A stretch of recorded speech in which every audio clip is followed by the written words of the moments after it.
From the worldwide leader in sports, this is the Hot List on ESPN News. We are joined now by the former NBA All-Star Sean Elliot. Selection Monday, Sean, and your Arizona Wildcats got in. How confident were you heading into the selection show last night that the Cats would be dancing?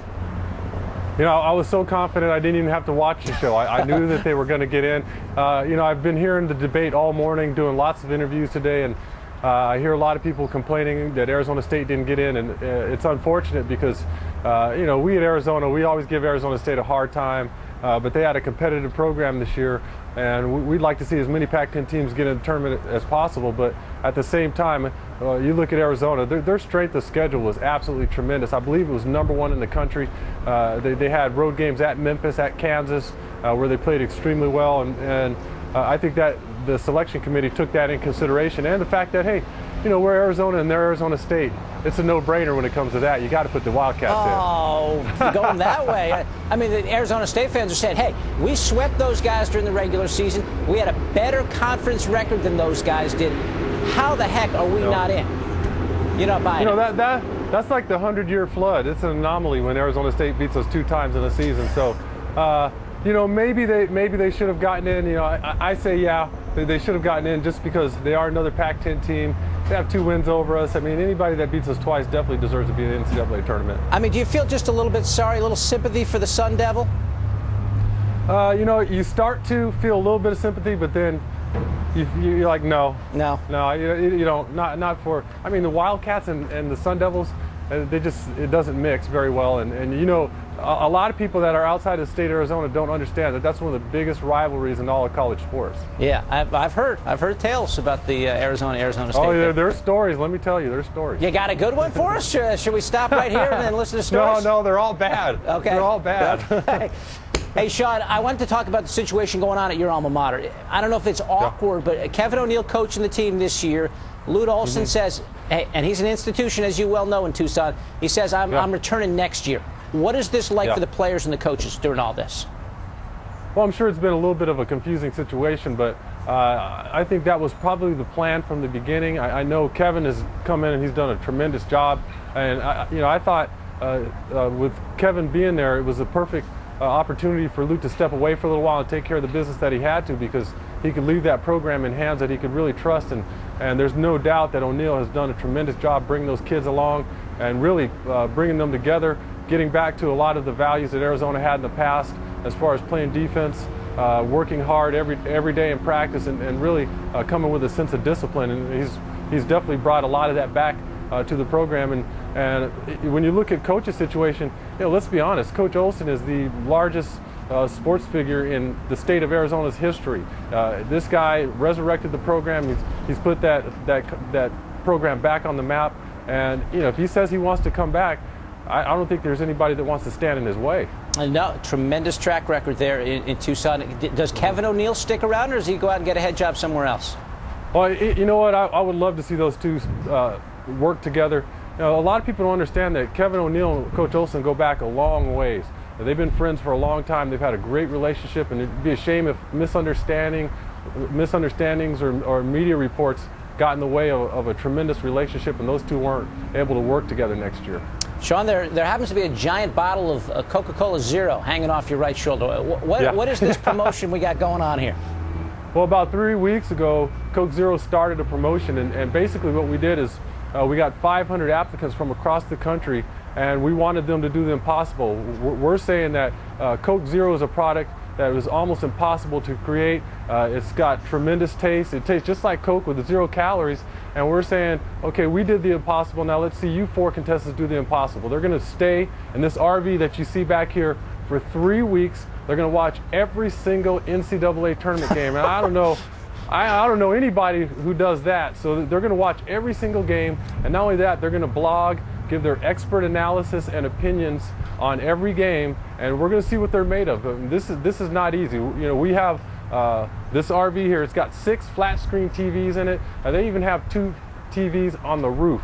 I mean, these kids have it all. They're going to get Papa John's pizza.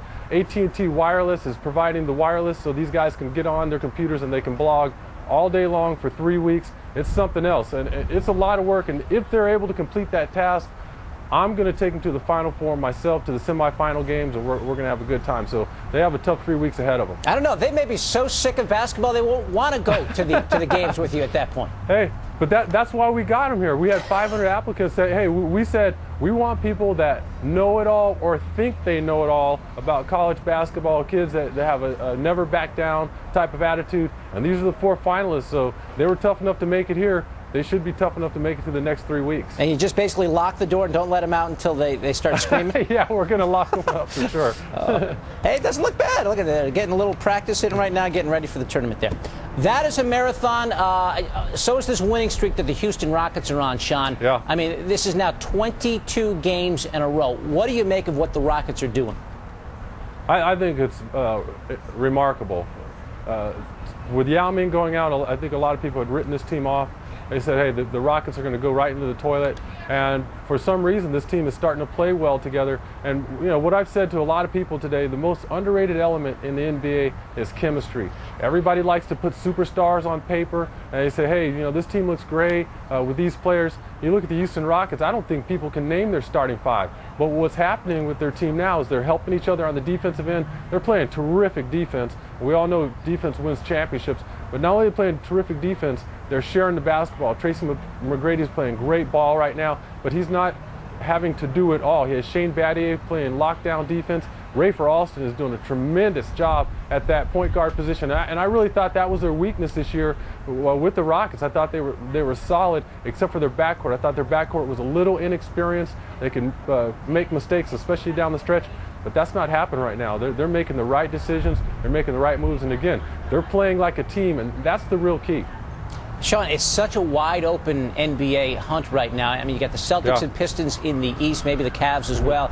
So many teams in the West, including your old team, the Spurs. Who do you make as the favorite right now? You know, you got me. I want to sit here and say it, the Spurs team, but they haven't been playing good ball of late. You know, we were #1 team in the Western Conference heading out on our last road trip. We had New Orleans, we had Detroit, and then we had Philly on a back-to-back. We came back 0-3, and we dropped from #1 to #6.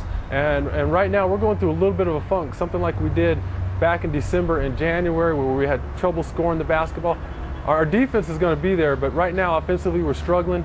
You know, I like the Lakers if they can get Pau Gasol healthy along with Andrew Bynum. I keep telling people, whoever will listen, that if Andrew Bynum continues to progress the way he has over his first 2 or 3 seasons, this guy's going to be the next great Laker big man, and it's going to be awfully tough to beat him if this kid comes back and he's healthy along with Pau Gasol. But, you know, all that being said, Chris Paul's having an MVP type year.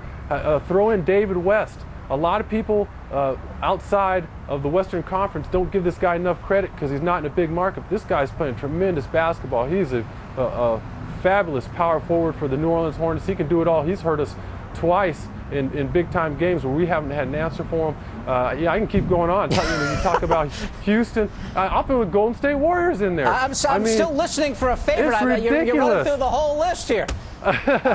It's ridiculous. Well, anybody can win it, and that's the thing. I think this year, when you look at the first round, you know, you're going to see where it could be years where the first round would be a Western Conference Finals matchup. In virtually every series. Look at Phoenix now; they're starting to play better. Well, once Jason Kidd gets adjusted better in Dallas, I mean, it's no shame if you get knocked out in the first round this year in the Western Conference.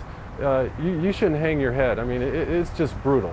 So in summation, you don't have a clue. It could be any team. Is that what you're telling me? Well, I think if the Lakers are healthy, they have to be considered the favorite. All right. I just think, you know, with the 2 big men, they have to be considered the favorite. Fair enough. Sean Elliot joining us here. Hey, Sean, great seeing you again, and best of luck with the promotion there with Coke Zero. I appreciate it, David.